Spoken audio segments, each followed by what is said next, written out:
يسعد لي اوقاتكم يا صبايا، كيفكن؟ شو اخباركم؟ ان شاء الله تكونوا بالف خير وانتوا عم تشوفوا فيديو اليوم. اشتقت لكم كتير ورجعت لكم فيديو جديد. انا مروه هم. اذا كنتوا جداد على قناتي لا تنسوني من اللايك والاشتراك وتفعيل زر الاشعارات ليصلكم كل شي جديد مني انا بنزله. خلونا نقول اللهم صل وسلم وبارك على نبينا محمد وعلى اله وصحبه وسلم. نقول بسم الله نبلش فيديو اليوم. لا تنسوني من اللايك، الله يسعدكم ويجبر بخاطركم يا رب. مثل ما لكم شايفين حبيت هيك أشارككم مشترياتي للبيت. مثل ما بقولوا هدول يعني كل فترة لازم أجيب هالكمية من الأغراض مشان إنه ما انقطع من شي، عرفتوا؟ اللهم صل على النبي. هون كان جوزي جايب لي هون، الله يرزقه يا رب. وهيك قلت بطبقهم معكم وبرتبهم ولأحكي لكم عن جد. بحس إني رح أسكر القناة، ما بعرف، لأني اللهم صل على النبي عم بشتغل عليها شوي. هلا أنا ما عبقلكم ما بداوم عليها كتير منيح، لازم أنا أداوم عليها أكتر من هيك.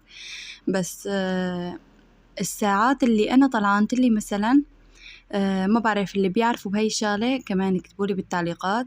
أنا مثلا جايبة ساعات معينة، مثلا وقت اللي عم بطلع على القناة وهيك على الإشعارات القناة وإنه جاييني ساعات وهيك، فبيرجعوا عندي الساعات برجوع، بدل يعني ما يكتروا عبقله الساعات.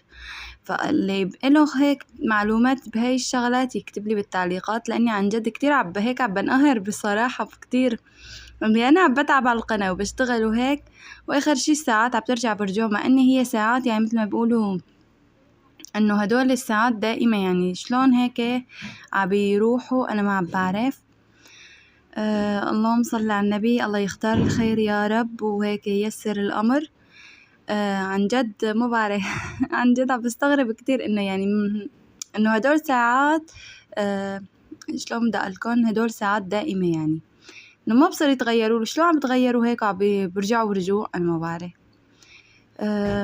وهيك مثل ما لكم شايفين بلشت أصب هيك أعبي البقوليات والشغلات اللي ناقصة أكملها، والشغلات اللي إنه كاملة عارفتها مثل ما هي، يعني ما عملت لها شي، بس مسحت العلب من برا وطبقته بمحلهم. والله في كتير شغلات، يعني لسه العدس بأحمر كامل المطربان تبعه.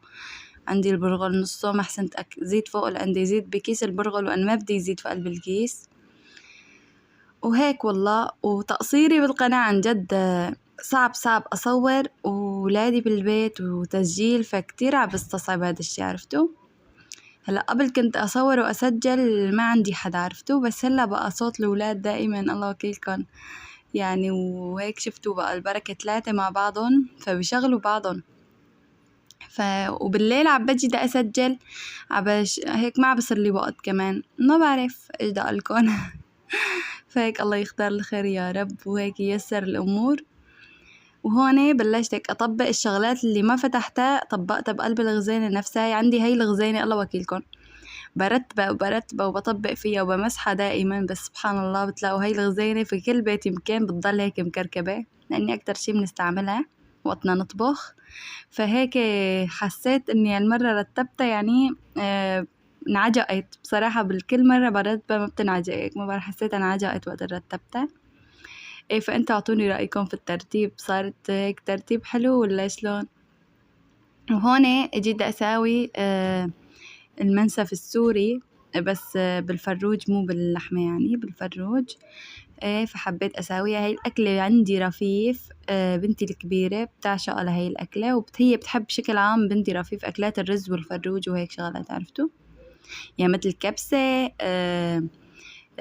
مندي، اللهم صل على النبي. هدول الأكلات يعني كتير بتحبهم. وأكتر شي لأقلكن أحكي لكم سر عنها، إنه ما بتاكلون في المعلقة بكل وقت كنت تستغربوا، بس عن جد مو بتتفرج على التلفزيون وعلى اليوتيوب وهيك، فروح قلبها تاكلون هيك في ايدها، مثل أهلنا بالسعودية والله مثل أهلنا بالسعودية وبالأردن وهيك، شفتوا بياكلوا بالمنسف في ايديهم، ما بياكلوا بالمعلقة.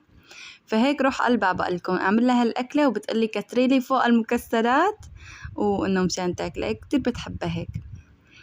والله فهي الأكلة كانت على طلب بنتي رفيف، وهون مثل ما شفتوا سلقت الفروج، حطيت له من شو بقولوا لهم، نسيت اسمهم، المطيبات. اللهم صل على النبي. حطيت له المطيبات وضغطتها وحطيتها على الغاز، شغلت نص ساعة.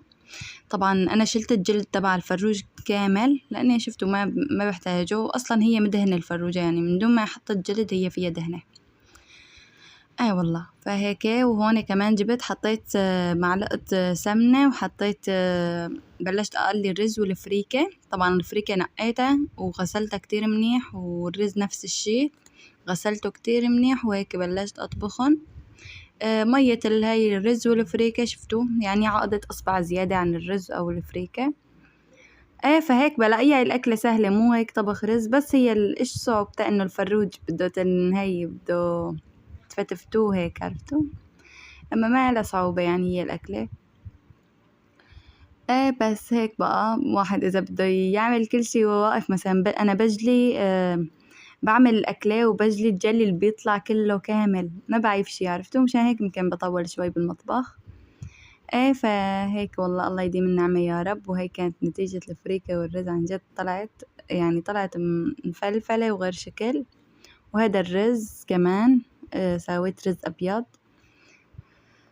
وهون اجيت بدي اساوي اللهم صل على النبي، بدي احط المكسرات. طبعا هذا اللي حطيته هون المكسرات، حطيتهم هون اول شي شوي وقمته على جنب مشان بس اجي جوزي انه احط له اياهم. وهيك قليت العوجة، انتو شو بتسموها؟ الكاجو، عوجة. قليتها في معلقة زبدة وهيك صارت. طبعا شلت شوي من العوجة حطيتها في القالب مثل ما شفتوا. وهون بلشت أعمل لبناتي هدول صحون، لشان تعرفوا طلعوا أنا وقت بساوي أكل. أنا قلت لكم كذا مرة أني جوزي بيتأخر، فوقت بساوي أكل أكيد برتب سفرة بناتي وبرتب سفرتنا. فهون هاي السفرة لبناتي، فبحب هيك أرتب لهم سفرة، وهن روح قلبهم دخيلكم واحد بس بده يرضيهم. والله هيك عندي رهف كتير بتحب تقلي ماما حطيلي الرز هيك بصحن وقلبي لي اياه بالصحن التاني. بس مو كل الأيام بحس حالي جاي عبالي أعمل هيك، فأيام بقلها خلص هاي هالمرة يعني هي هيك بده يرجع الصحن بدك تخلطيه بده يصير نفس الشي، بده يرجع يفرط. فهيك أيام بعملن هاي الطريقة وأيام لأ، بس هالمرة قلت أساوي لهم إياها، بما إني طبعا رح دلل جوزي بقلبة الصحن، فلازم دللهم إلهم كمان. فهي كانت هيك عشاهم للولاد، هي كانت سفرة الولاد. والله. وهون مثل ما لكم شايفين، وهي كانت بعد طبعا 3 ساعات ناموا هون الولاد، والله يحميهم يا رب. وهي بعد 3 ساعات هي عشانا أنا وجوزي. هيك عملته في هاي الطريقة، حطيته بقالب الكيك وعبيتهم وطبقتهم وكبستهم هيك منيح بالقالب، بعدين قلبتهم فطلعوا مثل قالب الكيك. عن جد طلع منظرهم كتير حلو، والله يديم النعمة يا رب ويحفظها من الزوال. وهيك بتمنى انكم تجربوها. هاي الأكلة عن جد كتير كتير طيبة. طبعا مو بسوريا، يعني بسوريا أكيد بيعرفوهم كلهم، بيعرفوا هاي الأكلة، بس أنا قصدي على الدول التانية. إذا ما منكم مجربين هاي الأكلة أو هاي الطريقة في الأكلة كتير طيبة، جربوها. ولا في ناس بتعمل جنبها لبنية شاكرية، أنا بحب بس هيك بحسها دسمة شوي، فبحس إني ما بدها شي معه. فكل واحد هو بقى رأيه. واللهم صل على النبي. وهيك والله هاي كان فيديو اليوم، إن شاء الله يكون هيك ضيفة خفيفة على قلوبكم ويكون عجبكم وحبيتوا. وهيك هالمرة الفيديو خفيف نظيف، ما فيه كتير هيك دعجيق. وهلأ بترككم بأمان الله. السلام عليكم.